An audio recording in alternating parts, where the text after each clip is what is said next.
Yoni, how's it going? Hey, excellent. How about you? Good, thanks. So today on the Data Nerd Herd, we have Yoni Eini from Upsolver by way of Finland. So thanks for taking the time to chat today. Yeah, my pleasure. Cool. For people who don't know who you are, do you want to give a quick intro?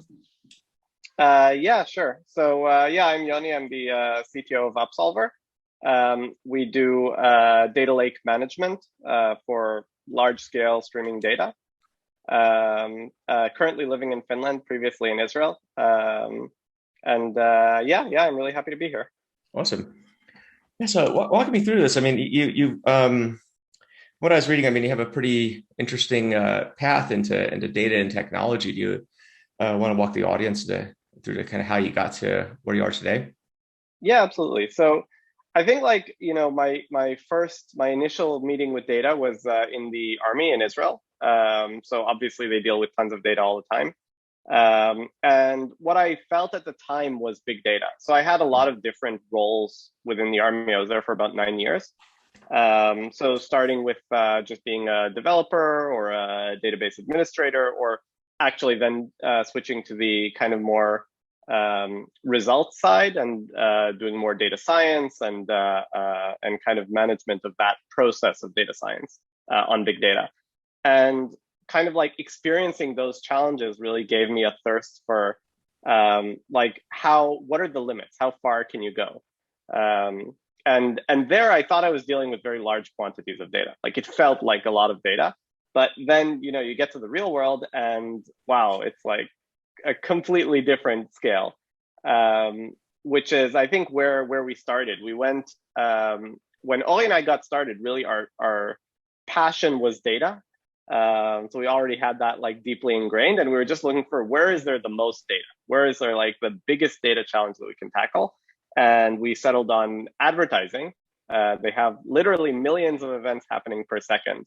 So it's pretty intense and much bigger than what we were dealing with in the army at the time. So yeah, I think that's where we got started, and very quickly kind of realized that all the infrastructure that we needed to have in order to deal with that velocity of data just didn't work. I mean, this was 2014. So today, I think the situation might be a bit different. But at the time, really, like everything broke at that scale. So we really found ourselves kind of developing everything from scratch to deal with just like, as I said, millions of events per second. That was an interesting time for data.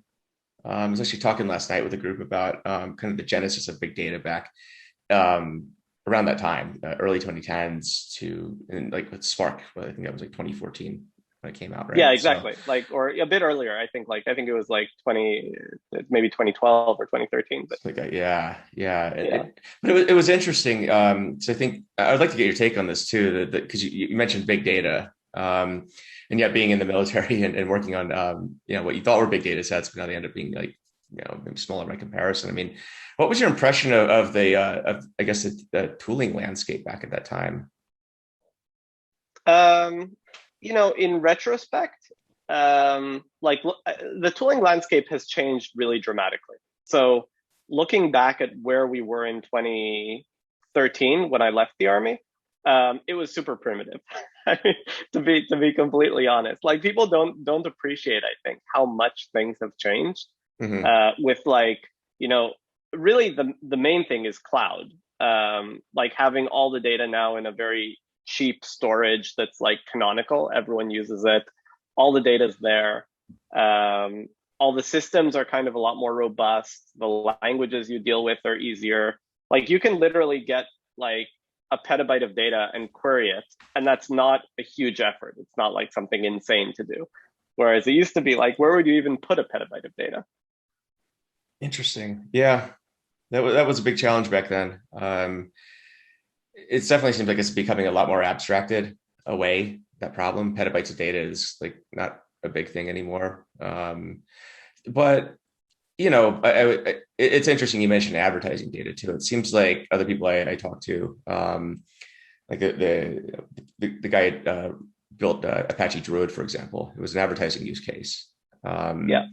plain and simple. And then you got ClickHouse, which is also an advertising database. I mean, so it seems like these kind of problems lend themselves really well to, kind of forward-thinking data solutions. What was your approach to solving this problem? I guess because you mentioned the tooling landscape for the types of data you're dealing with in advertising was obviously didn't seem sufficient. So yeah, so I think that from our perspective, there were two main challenges. The first was cost. So everything you did had to be at the minimum absolute possible cost that can be for that volume of data. Because especially in advertising, you have a lot of data, but your revenue doesn't necessarily scale with it. So you have like revenue, which is related to it in some way, but your top line amount of data is really much bigger than, like, most of it is you're not getting paid for. Unlike, let's say, I don't know, in e-commerce, like pretty much everything you do is generally going to be related to something that someone's going to pay you. So you can afford to scale your data management costs along with the amount of events you get. Mm-hmm. So cost is really like kind of paramount. It's, if you're not at the minimum possible cost, you're just not, like, you're not going to be able to afford it, basically, or you're going to have to start discarding data. And then the second thing is that we wanted to be able to iterate quickly. So it wasn't enough for us. We were doing deep learning at the time. This was, again, like, it was kind of before deep learning was a big thing. So all of this was, again, something that was a bit new, and there wasn't a lot of infrastructure for it. But the ability to kind of add features to our models and recreate them, redeploy new models and all of that, doing that, let's say on a daily basis rather than a monthly basis, was something that was super critical from a business perspective. And so we needed to be able to somehow take these huge volumes of data. But if I want to calculate a new feature, I should be able to do that without a huge data engineering team that's going to, like, kind of maintain everything and like a lengthy kind of deployment process. So I think those were the two main factors that were driving most of what we did in the end. That's really interesting. So I think around that time too, you're sort of hinting at some early versions of ML engineering or ML ops, I believe, as well, with a quick iteration of machine learning models and so forth. I mean, walk me through that, because I know at the time there wasn't a lot out there that would describe how you would think about these types of problems. How did you think about solving these types of problems? I mean, I'd say that still there isn't much out there. Right. Like, I think it's still pretty nascent, like when you're talking about specifically about ML ops. Like, I think most ML programs are generally going to be like offline type stuff. They're not really necessarily going to production use cases. Again, maybe like the outlier is going to be advertising, because everything is in real time there. So you really don't really have a choice. But I think that I think at the time, nobody was talking about it, basically. Like, we had to develop our own deep learning library. There weren't even like open source deep learning libraries that existed at the time. So it was really like before everything. Wow. But even like putting that aside, I think that even today, people don't really appreciate the complexity. So when you're dealing with a machine learning pipeline, there are actually two challenging aspects. The first aspect is just developing it. So like making the machine learning pipeline actually do what you want. So you have to select your features, you have to be able to train your model, you have to like get your model to have good accuracy without overfitting. So there's like the data science aspect to it, basically. Like, a very good data scientist needs to be involved in order to make sure that the model is actually doing what it's intended to do and not just like returning random results.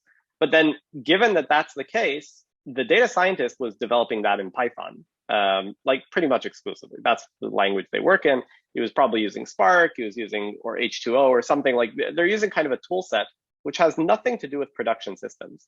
So then when you get to your production system, you actually have to rewrite everything. But not only that, you're rewriting it in a different language. And then if you made the tiniest mistake, that your inputs are going to be slightly different. And this can happen because you like added two numbers the wrong way. Like, A plus B is not always equal to B plus A, just because, floating point math. So like, even small changes like that can significantly affect the results of your models, basically turning all of the data scientists' work into something that's like not valuable. So you need to both develop the model and the model pipeline, and then also develop the real-time pipeline, which is identical, but like a copy of it that has to work the same in different languages, in different platforms. like an insane challenge. It's really insane. Yeah, yesterday I was talking actually to a gentleman who's with the AI Infrastructure Alliance, and he's just showing me these diagrams for a potential kind of blueprints of maybe like conceptually, like how would you make a machine learning architecture that would serve as a blueprint. And it's a gnarly problem. I would say, and there's a lot of, I would say now it's interesting because you're starting to see people focusing their attention on the types of problems that you're working on back in the day. And you got a lot of bright minds trying to, I would say, come up with maybe some generic patterns. But it's, I think it's going to take a bit.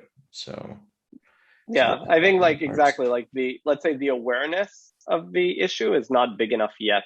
I think like it's still the situation that data scientists are mostly developing models and creating like kind of good analytical results, but not really necessarily being deployed to production yet. And like, again, I think it's very nascent, and like Upsolver is actually a very good tool to help deal with that. But like barring a paradigm shift or using tooling that really specifically solves the problem, I think it's going to be another couple of years until people kind of fully like understand kind of the problem and get to a point where they're starting to tackle it. Yeah, I totally agree. The person think, at least a couple of years probably, because, but we'll see. I mean, it's fascinating. I would say the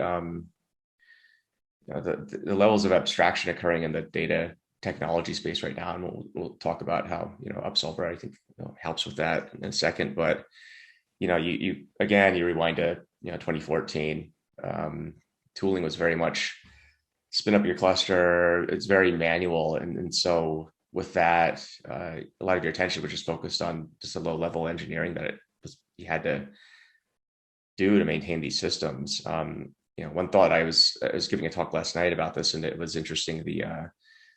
I had this comment where I think data engineering, is going to become a lot more enterprisey, because data engineers are going to start moving up the food chain in terms of adding value now that they don't have to focus so much on these, kind of low level firefighting problems. So, but I mean, how did you come to the realization that stuff like data lakes needed to maybe have a second look? Because it seemed like a data lake for a long time was something people just took for granted, and it was very hyped up. Like, just make a data lake, throw all your data in there, and your life's going to be just insanely great, and everything will be fixed. Yeah. It's kind of funny because I guess people started with data lakes as a conceptual idea. It's like you said, like have your data lake, put all your data there, and something good will happen.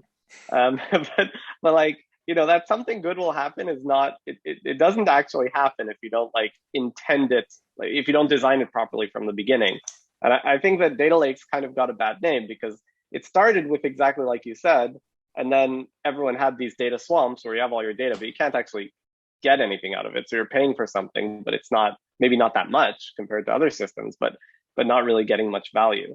And I think that now is like kind of the second coming, let's say, of the data lake, where people are kind of understanding, okay, like data lakes are not just a data graveyard. You have to kind of understand to begin with, what am I going to be doing with the data? How is it going to interact with itself? And then the data lake becomes super valuable. And I mean, look, in the end, it's just cheap.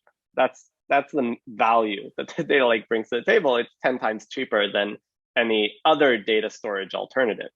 So you can, I mean, nobody really cares about the bottom line in that sense, but they care that I can store then 10 times more data for the same budget.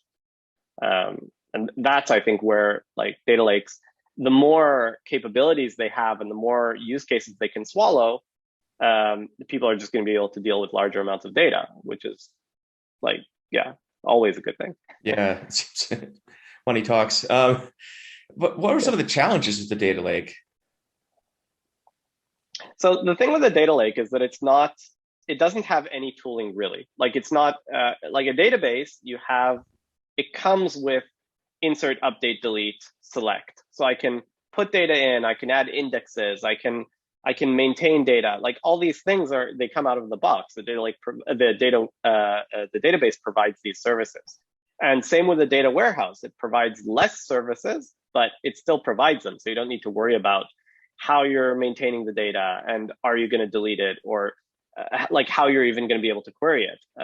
And the data lake just, it's a free for all. It's the Wild West. So if you didn't put your data in a really like well thought out way, you're not going to be able to query it. You're not going to be able to delete it. It's not going to be forwards or backwards compatible. Like these are things that require PhDs in order to figure out, not like every single data science group or big data engineering group needing to figure out. Again, like you don't develop your own database in a product like organization. You just buy one. Yeah, it seems to. Yeah, I noticed that too with the. I think the data lakes. People would. It was really interesting too, because I would see almost this weird. It was almost this FOMO around data lakes, where people are like, I have to get a data lake. I think a lot of it was so they could impress their friends, honestly. So because they're throwing like a few gigs of data, and like you could have probably used like a database for that data. Yeah. But what do I know? So, but then I think you also saw though, the especially the rise of S3, for example, and that changed a lot of things. Like I don't think you don't see that many people using like HDFS these days for file stores. There's just not. Yeah, no. Yeah. But yeah, they just took over. I think like to be fair, S3 is probably one of the like biggest engineering marvels that were like the infrastructure of the world at this point. But yeah, no, it's like the fact that it turned into a commodity. I mean, HDFS is a bit of a pain to maintain also. It's not like it doesn't come for free. But also like S3 gives you a lot of capabilities that you couldn't get from HDFS, like the speed and the like kind of stability are kind of like out of this world. Mm-hmm. When you wrote Upsolver, did you sort of have a cloud first vision for the tool or the product? I think it was just we were in like advertising is in the cloud by necessity, because you have to be close to where the data is emitted, and it's emitted from in the cloud. So that just is what it is. There wasn't really an option to not be cloud native. And then when we switched to being a data platform, we already had all this infrastructure, which again, by necessity, like was cloud first. But like in retrospect, that was the best thing that could have happened to us, because you're going to build a very different architecture when you're cloud native, when you started in the cloud, rather than being like, on-prem, and then it also supports the cloud. I think that's something that Spark, for example, which like, people don't like it when I talk negative things about Spark because everyone loves it. But I mean, as a tool, it was really born as an on-prem type tool, which was then ported to the cloud. Right. So a lot of stuff that happens there really shouldn't or doesn't need to, because they could be using cloud infrastructure. They could be using S3 in a much more intensive way. I mean, Upsolver does everything with S3. S3 is like, our kind of like our like everything we do lives within S3 because it's cheap, it's robust, it like gives you everything you want. Versus like a local storage that if a server crashes, then what? And like need to figure out where you put your data, kind of thing. No, thanks for that. So I take a big appreciation for cloud first, cloud native architectures these days for precisely the reason. I mean, I started using Spark, and the first publicly used it, I'd like to think it was 2014. I could be wrong on that, but like when it first came out, I was like, this is great. Because I was using Hadoop at the time and writing MapReduce jobs, and it was pig later, and I was about to like have to go seek therapy as a result. And so Spark seemed like a pretty cool thing, but I totally agree with your view of it was born as a reaction to MapReduce and how slow Hadoop was, right? But that largely was an on-prem consideration back then. The cloud was still very much. I would say the use of it was in process. The use of S3 as like your primary data storage still, I would say in some circles it was starting to be talked about, but it really wasn't that widespread still. If you're talking to a vendor back in the daylight cloud era, it was like, even though they have the word cloud in their name, like, yeah, you're probably going to be, do you have a cluster on-prem that we can work with, or so it's just, it is what it is. And again, I try and take a good balance between in these conversations about historical tools too, because it's like it is what it is, and then everyone had the reasons for stuff. So Yeah. Yeah, yeah, like you said, a product of the time. I mean, like in 20, when did the cloud even start? Like 2007 or something. Like this is yeah, relatively new, all this stuff, that it even exists at all. hmm So, right. yeah, And now it's powering like a lot of companies, everything. so Yeah. it's insane. Yeah. But I mean, with Upsolver too. I mean, so you took a cloud native approach with S3. I mean, how did you view interoperability with your platform and other tools in the ecosystem? Maybe with AWS, for example. Yeah. So I think like, I mean, of course, the platform is built on top of the cloud vendor. So like it's cloud only. It's not cloud first. It's cloud only. Like this Right. only runs in the cloud. There are other parallels to that. Like Snowflake also only runs in the cloud. There isn't an on-prem Snowflake deployment, or at least not one that I'm aware of. Um, yeah, you can't ever say there isn't, because like AWS also sell on-prem Hmm. AWS deployment. So, Yeah. but yeah, like putting aside like crazy giant deployments like that, I mean, you're really relying on the capabilities that the cloud gives you in order to just do what you do. If it's like S3 and the robustness and cost, if it's spot instances for like low cost compute that's dynamically scalable, like all these things that kind of look like magic, they really rely on the cloud infrastructure. Um, and then a lot of the software architecture considerations also like come from that. But for example, like Upsolver has an end-to-end exactly once guarantee. So I pull data from Kafka. If I pulled in a billion events, I'm going to get a billion events on the other side, regardless where I'm sending the data to. And you can do that because all of our operations are idempotent. Every operation writes a file in S3 to a unique path, and that file will always contain the same data. So then I just like hop from file to file until eventually I get to my result, which has to have a billion records because everything was deterministic along the way. That's something that's almost impossible to do when you don't have here's your one repository for all your data kind of thing. Hmm. So it seems like you built basically a data lake management system, if I'm not mistaken. Yeah, exactly. Like that's what I would say. Like, don't there's no reason to design your own data lake because other people have already done it. So Hmm. that's exactly what Upsolver is. Interesting.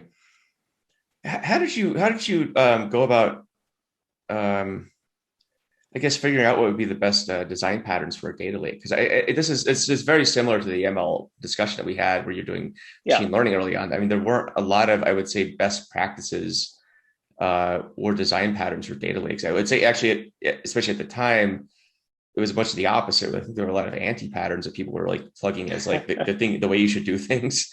Um, Yeah. so, but Yeah. this is fascinating. And walk me through this. So I think the main thing is that you need to first think about what are you going to try to achieve later on. So like it's very easy to just drop a bunch of files into a folder somewhere. I mean, and then you have a data lake.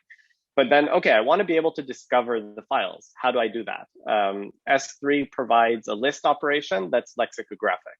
So if I can't list my files lexicographically, like if I have a GUID in the beginning, I'm not going to be able to find the files. I'm going to have to scan a ton in order to discover a single file that I'm looking for.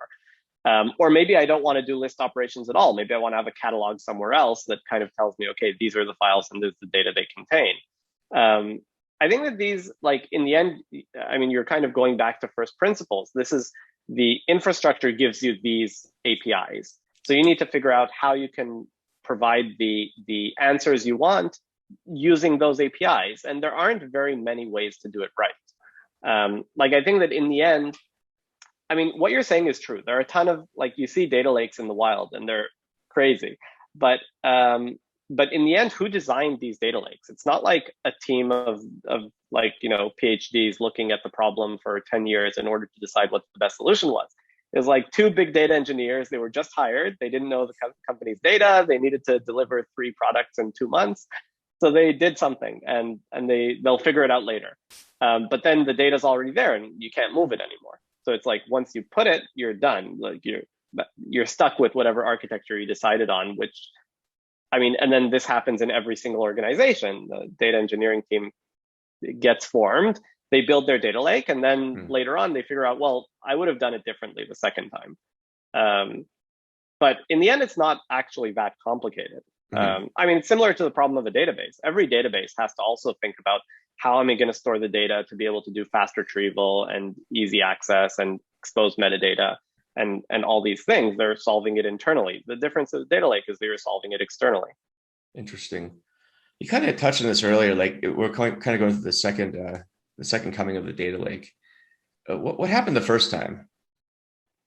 I think they just kind of like, the data lakes still exist, many of them, Yeah. but they never provided value. That was the problem. Like there wasn't an app that needed a data lake. And Mm. and I think that then, so you have basically you have your data pipeline, and then often it would even go into the database already, where I'm going to like do stuff that actually creates value, and then I'll dump it after into the data lake. Hmm. So I have kind of like a replica of my data sitting somewhere that, okay, let's figure it out later. And people just never Hmm. figured it out. Like, and a lot of it was because like when they had a real use case, they were like, okay, can I answer this question based on the data lake in its current state? No, because I don't have that index, or I can't find the accurate the relevant data, or whatever it is. So they kind of stagnated in a way. Hmm. And maybe some of them are still around, and some of them, were shut off because they just cost money and don't create value. Um, and I think this time around, people are much more like cognizant to what is the value I'm going to get from the data lake. And from my perspective, the data lake it's like one of the biggest value generators. Like if you look at Upsolver's architecture, the data lake comes first. You have your streaming data, it all goes into the data lake, and then it goes to all of the downstream systems. So if it's going into a database, it's actually passing through the data lake on the way. Hmm. So the data lake is already providing services before the data was fully ingested even. Interesting. I think that's a really good distinction. Um, Walk me through this. There's new terms being floated around. Newish terms, lake house, Yeah, lake this, lake that. How would you describe the difference between like a data lake and a lake house? that's a good question. That's actually never been asked. I've never been asked that before. Like Huh. always, it's the difference between a data warehouse and a data lake. So now, like the fact that the lake house is another player, uh, We'll get to the other it's kind question of in a nice second. actually. Yeah. Okay. Yeah, yeah.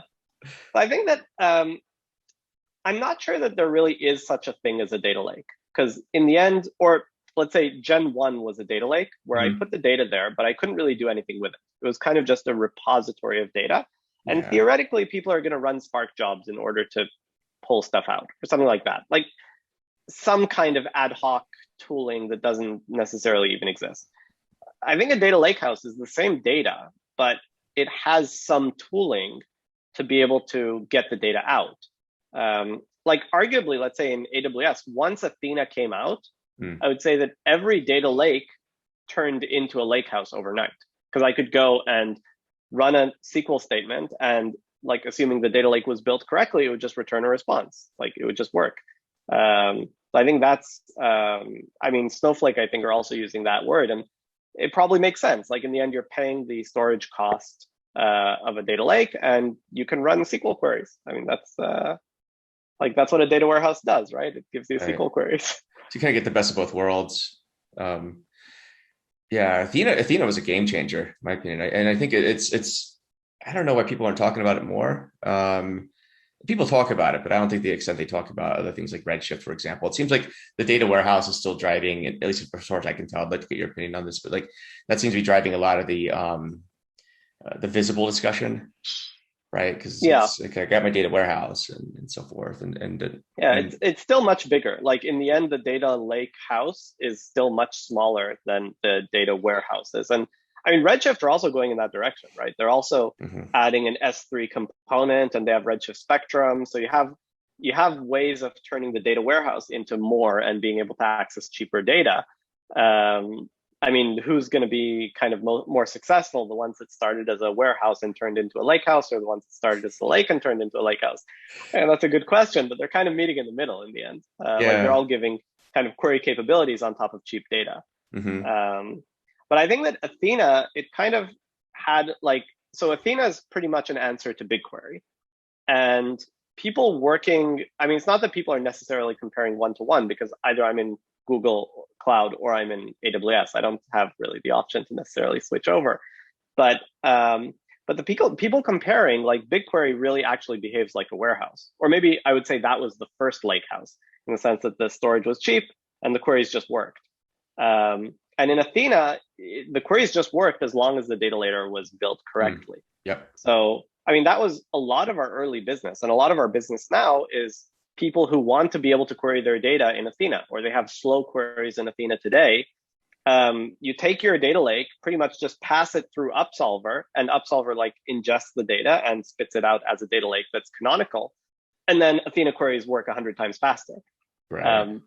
But that means they were working 100 times slower before. So that like reflects on Athena for a lot of people. I think unfairly too, right? Because when it's you not a problem with the tool. No, I mean, it works great when your data isn't like a bunch of CSVs, for example. Which is that's interesting. I mean, because a lot of the data lakes, I wouldn't say a lot, but some of the data lakes I've seen where Athena performs poorly is data scientists might just plop in, a bunch of CSVs. That seems most common, and they try and run Athena on top of it. Like, wow, this tool really sucks. And there's no partitioning of the data and nothing optimized. And so I think part of it is just sort of lacking recognition on how to best, structure your data to be queried. But I mean, it's unfair to expect the data scientists to know how to do that. So, right. I mean, it was kind of like, they didn't, I think in that sense, AWS kind of dropped the ball, because they don't have, even today, they don't really have any way of building, a native way of building a canonical data lake that just works. Like, unlike Redshift, I can't push data into Redshift in a bad way. Redshift takes care of it for me. My interface is telling Redshift to figure it out. I mean, and again, that's what Upsolver does, is basically doing the figuring out and making sure that the data lake is actually optimal. But I think it's a bit of a tragedy that in the end, it requires a lot of knowledge and skill. You can't just expect someone who does something completely different to wing it and be able to get a good outcome. It's a tragedy though, because Athena, ideally is the perfect tool. Just give it your data and go. I mean, Redshift, I've done several Redshift production implementations, and that requires very specialized knowledge. Like, how do you create your sort keys? How do you this, that, and the other thing? There's a lot of, I think, cognitive overhead that you have to consider when you're dealing with something like Redshift. And it's a great tool when you know how to use it. It's not a great tool when you don't know how to use it. But I think to your point, it's a lot to expect maybe a data scientist, especially to, if they're going to stand up Redshift, for example, it's a lot of work that goes into that. It's not just simply make your tables. Like, they're not even going to try, to be honest. Like, the data scientist is never going to be tasked with set up the Redshift cluster for yourself. Right. And that's with Redshift taking care of the heavy lifting of figuring out how to put things where. It's just like maintaining a cluster is too much for them. So it's like, how did this happen? Yes. It's crazy. But I think it's interesting though, because I was thinking about, kind of when we're talking about the lake house or data lake 2 and so forth, it seems like the real game changer kind of underneath the hood was the separation of storage and compute as a paradigm, and that I think started driving a lot of maybe new thought processes.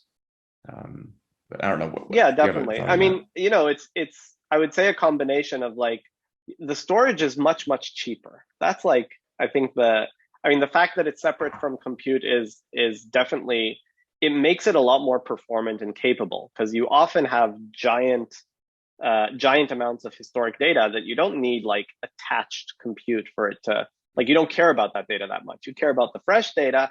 And sometimes you're going to want to run a giant query. So spin up a bunch of instances for me. But so it's like much more optimal when you can separate. But I think that it's the cost of the storage. I mean, think about Redshift. How much does a terabyte in Redshift cost? I think it's I did that thought exercise, and it ended up being like all in maybe $100 or $150. And then a terabyte in Athena costs you $23, except it's actually compressed, so maybe it costs you like $5. And you can put in frequent access if you're not going to use it, so maybe it'll cost you $2. It's like really a lot cheaper. and pretty much getting the same value if you're actually getting the same value, if you can fulfill the same use cases, basically. Right. Yeah, makes So sense. I mean, that's a question, like which use cases can you answer? Because since the data lake is so much cheaper, it can hold so much more data. Which use cases can I offload to the data lake? And I think that that's where today we're starting to see more and more lake capabilities. Up until now, it's really just been analytics. So people doing analytics are working on the data lake or the lake house or the data warehouse with some kind of additional S3 storage, but that's it. Like no production use cases, no key value use cases, no text search use cases. Like Elasticsearch doesn't have an S3 option today, which I think is, again, like it's kind of a tragedy, but like probably hopefully coming soon. But I think that more and more of these use cases that would benefit from this are slowly going to move to the data lake or data lake house or whatever you end up calling it. And then like it's going to become a lot more mainstream just because a lot more use cases are going to be supported there. I guess where do you see I guess the future of the data lake going in the next, say, 3 years? 3 years is a short time frame. 100 years, I don't know. Yeah, 100 years. Yeah. Like, I think the end state is that like everything's going to end up being in the data lake. Like, I don't see a reason for the data lake to be less, to not take over every single use case that is now provided by databases or data warehouses or any other kind of specialized system. It's just a matter of someone coming and building out the capability to provide the same SLAs that you expect. So I want millisecond queries. I can build that on top of a data lake. Like Upsolver actually solves that. We have lookup tables that give you key value queries at millisecond latencies. But you want text search. Today, there isn't that capability. But once there is, I think it's going to be much better than what Elasticsearch can provide. Or if like time series databases. I mean, it's classic to be in like you want tons of data there. Super classic to have a data lake providing that service once it exists. So I think that maybe in 3 years, we're going to start seeing these additional services popping up. But maybe in 10 years, I think everything's just going to be built on top of the data lake. Like this architecture is just better. It's not like there isn't really a reason not to adopt it. Right. Which is interesting because there's this parallel track right now. You have data engineering and then you have ML engineering. And in the ML engineering space, there's a whole slew of new companies and tools popping up. It's like I said, it almost seems like a parallel universe in a lot of ways. Do you have any thoughts on how the ML engineering tools might take advantage of a data lake as well? For instance, maybe the common data store to rule them all. Yeah, I think that like these two things do need to like the ML engineering tools are really, they're answering a different problem. I think they're like coming to serve the data scientists, and I think that they need to incorporate like data lake capabilities at some point. But one thing to keep in mind is that ML engineering results are usually quite small. So usually I have very large data sets that I'm pulling in order to crunch. But then I build a model, which is like, I can fit it on a thumb drive. So usually the tooling itself isn't actually going to need a data lake just because the output is a static small piece of information. But that being said, it needs to be able to crunch huge amounts of data, which necessarily are going to be in the lake. Like really a lot of ML data sets, they don't have any other way to store it anymore. When you're talking about like image data sets of petabytes, like it's not like it's not practical to keep it anywhere else. Yeah, you're not going to keep it on like Redis or something. That'd be loony. Yeah. But I'm starting to see, some interesting things like feature stores, for example, right? And these are like separate types of databases or data stores that might be used for machine learning features. And what else? Machine learning metadata. That's another one I see popping up a lot. So it's really to tell. 'Cause on one hand, I can't see that the vendors have even consolidated on how they want to approach these problems, but it'll be exciting to see. I think because it's some parallels. So yeah, it's also like it's so nascent. Like in the end, the companies that are going to start getting value out of ML are really only starting to think about what value they can get. So I think that all of these ML companies are, and some of them are very big already. Like H2O is a pretty big company. You have, but still, people are kind of trying to figure out, how do I incorporate these tools into a value producing chain? And it's not quite there yet. So I think that there's going to be a lot of drift in this space. Like there's definitely a lot of value in creating a consolidated feature store that I can iterate on, and it provides features in a unified way, like kind of solving the offline online issue that I was saying, like that the features might be generated differently through two code stacks. And will that be running on top of a data lake, or will it be pulling its information from a data lake? I mean, it probably should, but I think that they're still kind of in the phase of trying to like understand what their identity is exactly. And maybe like a company that's building a feature store in the future is going to be like shifting a bit to the left or to the right as the machine learning pipelines become more like evolve a bit and become more mature. That makes a lot of sense. Yeah. I kind of thought like in 2015 that we were having the same conversation, but I guess like hopefully now this time it's for real. This time or the next time. Yeah.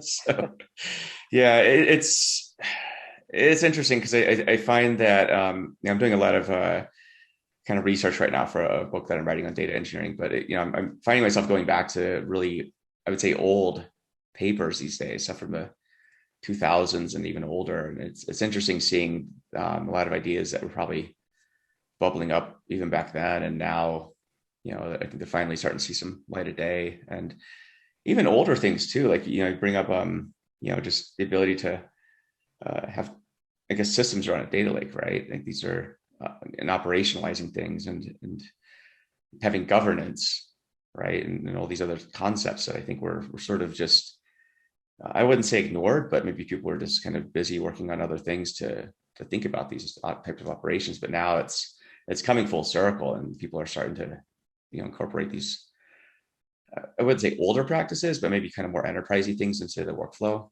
So yeah, definitely. Because I mean, I guess it's just that things tend to start breaking at a certain volume or a certain scale or a certain velocity. And like, so it used to be that it just wasn't that big a deal. Like you could handle data in a, like governance is a great example. Like if you have a couple data sources, so okay, whatever, like what they are. Like, but then when you have hundreds or thousands, like suddenly, wait a minute, like there's a bucket limit on S3. What do I do now? Like these kinds of things that you don't really like when you start running up against the limits, then it becomes more and more of a challenge. And these are things that theoretically people have been thinking about for ages, but I guess you run into the problems as your scale warrants, kind of. Yeah, it makes a lot of sense. Yeah. I'm kind of switching gears a bit. So, I mean, I can think of a couple instances where you've you've been forced to innovate. I think when there wasn't a lot of, I would say, backstory or knowledge to kind of help you out. Like how do you keep on learning new things? Like you walk me through your process of maybe tackling an idea, tackling a problem, and innovating. Yeah, I think that it's it happens often. Like you run into some kind of I mean, the simplest thing is that, okay, there's something I want to do and there isn't an open source that does it, or there isn't like a built solution. There isn't someone who's already solving this problem. So what do you do now? I mean, it's actually surprisingly rare, I think, for organizations to be willing to tackle new problems, to like solve a problem that isn't already solved somewhere. But in the end, it's not that different from what every organization is doing, because we're all solving new problems within our own specialty or domain or what we're trying to accomplish. It's just a question of, is it like, is it globally interesting or is it just locally interesting? But I think from my process, I mean, I've always been really attracted to these kinds of problems. Like I don't shirk away from like figuring out how to make like something compress better, or how to like make sure that we're getting getting 100% of what we can out of this server. Problems like that, that's why I wake up in the morning. So I think that like if I think about the process, like how do we go about tackling a problem like that? It's really like, it's like maybe I would call it kind of like a first principles approach. Like you go to, the phrase has become a bit like used, but anyways, but that basically you go back to, okay, what do I have? Like, what are my current basic capabilities? What do I know how to do? I mean, a lot of problems in the end, they get solved a stage earlier because you discover, well, actually, there's an open source that solves it for me, so that's great. But even if not, so okay, I have my like these are the capabilities of my storage system. These are the capabilities of the file format that I'm using. This is what I like. This is what I can physically do. Now, like, what is the best outcome? What is the physical limitation of what I could theoretically accomplish? And then you split the difference kind of and say like, okay, how far do I actually want to put in effort? Like I would always want to go all the way, like let's get to the theoretical limit, but of course, you have to stop somewhere. That's awesome. I think it's a really rare capability too. I think try and push things to their limit. I think most people would be content to just kind of stop where it works. Yeah, exactly. Yeah. Yeah, and also stop it's where like, it gets uncomfortable, right? So yeah, like today's works is tomorrow's doesn't. So like at least, I mean, the nice thing about doing something at the theoretical limit of what's capable is that you're not going to have to open it up later. Like if it's not working anymore, you have to figure out a different architecture. You're not going to be able to just like optimize a bit more. Interesting. I mean, I think, like, we have a customer that started at 50,000 events per second. And today they're running at like 5 million events per second. So like, yeah, these are great. I've never heard of numbers like that. But like 5 million events per second is using the same infrastructure that 50,000 events per second was. I mean, of course, the system evolved over time, but really it's using all the same basic mechanisms.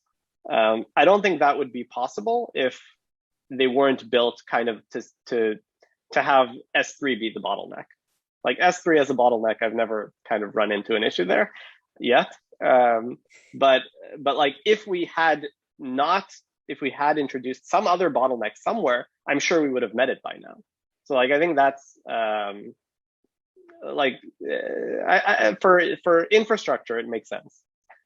Mm-hmm. Interesting. We're coming up with time, but walk me through like bottleneck analysis for a second here. Like this, I think this is an underappreciated skill. Yeah, it's funny how simple it is, really. Because simple and not simple. But I mean, the basic concept is that you have a lot of steps along the way, and one of them is the one that's limiting what you can do.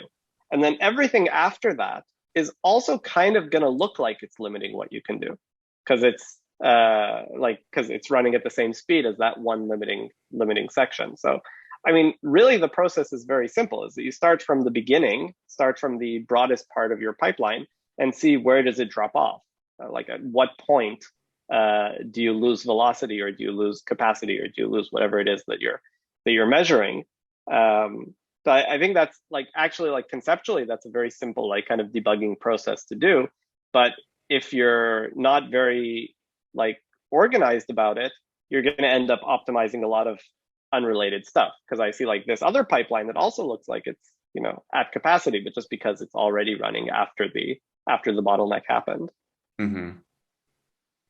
It's such a good point. It's incredibly tricky. I come from a supply chain background, so like bottlenecks are just one of those things you're like instinctively honing in on all the time. But when I talk to software engineers, for example, I find that problem solving, it sometimes isn't about the bottleneck. It's about maybe reacting to whatever the brightest fire is in front of you.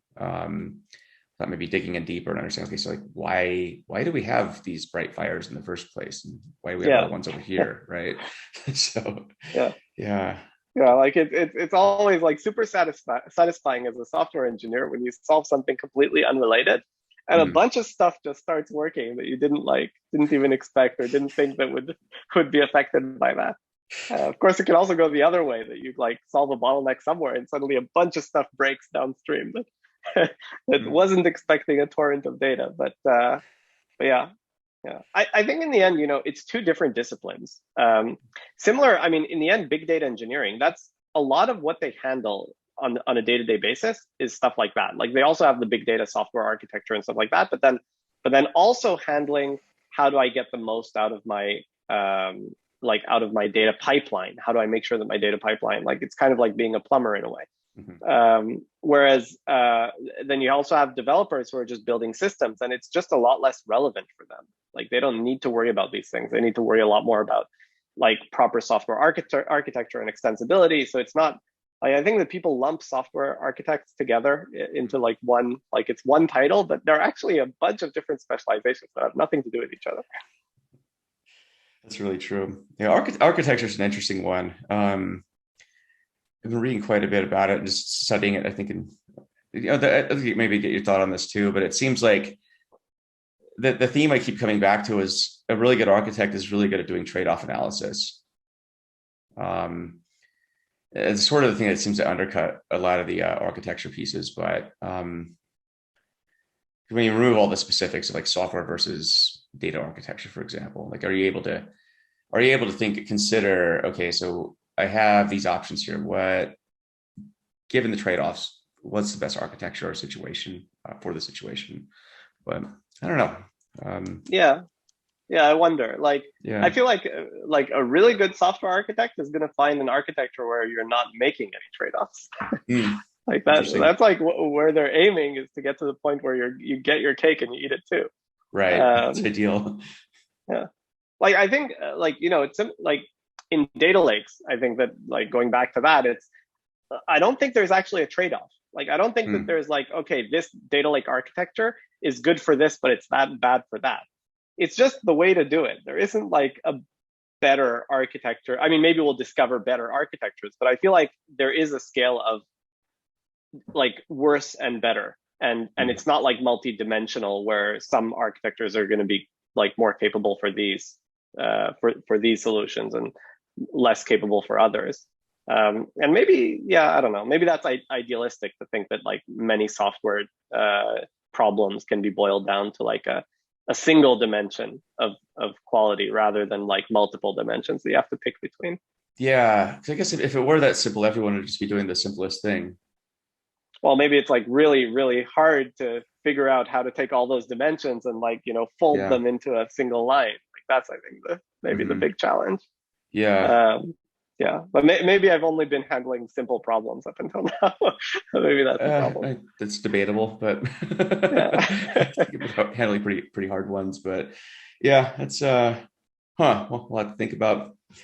Well, cool. I think this is probably a good place to wrap up. But it's been a lot of fun talking to you. And for people who want to learn more about you, how can they do that?